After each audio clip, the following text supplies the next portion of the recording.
دوستان عزیزم، درود و مهر. امیدوارم حال دلتون عالی باشه. امروز آموزش یک غذای اصیل و سنتی ایرانی رو داریم. یارما شلسی، یک خوراک نخود بسیار خوشمزه که برای بیماری‌های ویروسی بسیار مفیده و به تقویت سیستم ایمنی خیلی کمک میکنه.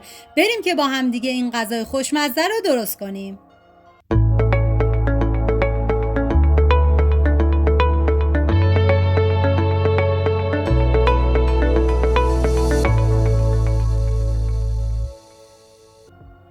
مواد لازم: نخود، بلغور گندم، پیاز و ادویه هم شامل نمک، زردچوبه، فلفل سیاه و پودر گشنیز هستش.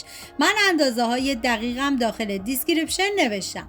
حالا نخودی که از 24 ساعت قبل خیس کردم و من میریزم داخل قابلمه و آب بهش اضافه میکنم و میذارم تا نخود کاملا بپزه.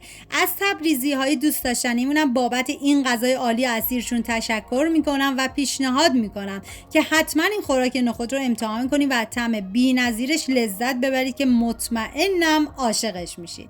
و بعد از اون دیگه من داخل قابلمه کره حیوانی ریختم و همیشه گفتم اگر براتون امکان داشت برای غذاهای سنتی از روغن کره حیوانی استفاده بکنید، عطر و طعم غذا رو خوشمزه تر میکنه. و حالا پیاز رو بدون اینکه ریزش بکنم میریزم داخل قابلمه. ببینید تبریزی ها از پیازهای بنفش ریز استفاده میکنن که من نداشتم، از پیاز سفید ریز استفاده کردم. بعد از اینکه یه تفت خیلی مختصری خورد، حالا ادویه ها رو بهش اضافه میکنم: زردچوبه، فلفل سیاه، نمک و پودر گشنیز. ببینید تو رسیپی اصلیش پودر گشنیز نبود، پس قابل حذفه. هم میزنم و میذارم تا ادویه ها تف بخورن و عطر ادویه ها آزاد بشه. جای تک تک شما دوستان عزیز خالی. الان که هوا سرده این خوراک نخود خوشمزه رو درست کنید چون بسیار مقویه و مقاومت بدن رو بالا میبره. بعد از اینکه دیگه ادویه ها تف خوردن، حالا بلغور گندم رو که من از 2 ساعت قبل خیس کردم و بعد از اون میریزم داخل قابلمه. زمان پخت این غذا با حرارت کم 1 ساعت و 15 دقیقه است و بعد از اون دیگه این غذا آماده است. هم میزنم تا بلغورم یه تفت خیلی مختصری بخوره و با بقیه موادم مخلوط بشه.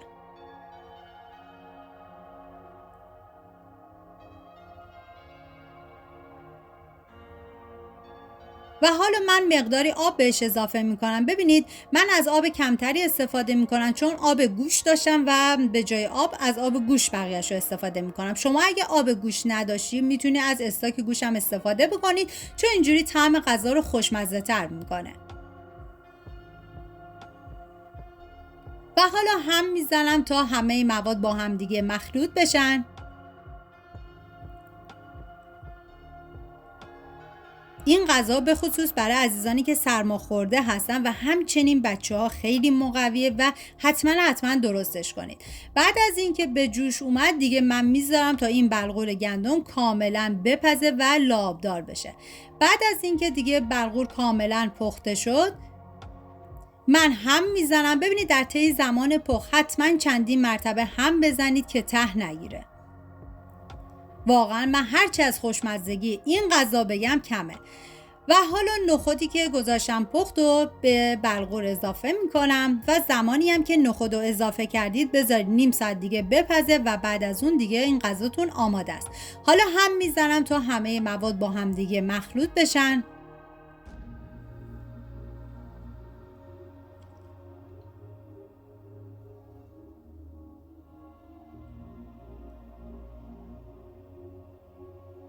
و من دیدم که مقدار نمک غذا کمه، دوباره نمک بهش اضافه کردم و یه هم میزنم تا کاملا با هم دیگه مخلوط بشن.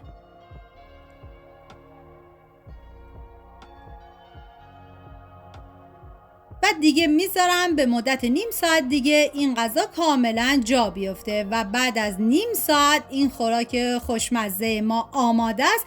امیدوارم از این ویدیو خوشتون اومده باشه و اگه تا الان کانال رو سابسکرایب نکردید خوشحال میشم سابسکرایب کنید و ویدیو رو برای دوستاتونم بفرستید. لایک و کامنتاتونم که کلی به من انرژی میده و کمک میکنه ویدیوهای من به افراد بیشتری نمایش داده بشه. و در آخرم با پیاز چیپسی سیرداغ تزیینش کردم. مرسی از همراهی همیشگیتون. تا یه خوشمزه دیگر، بدرود.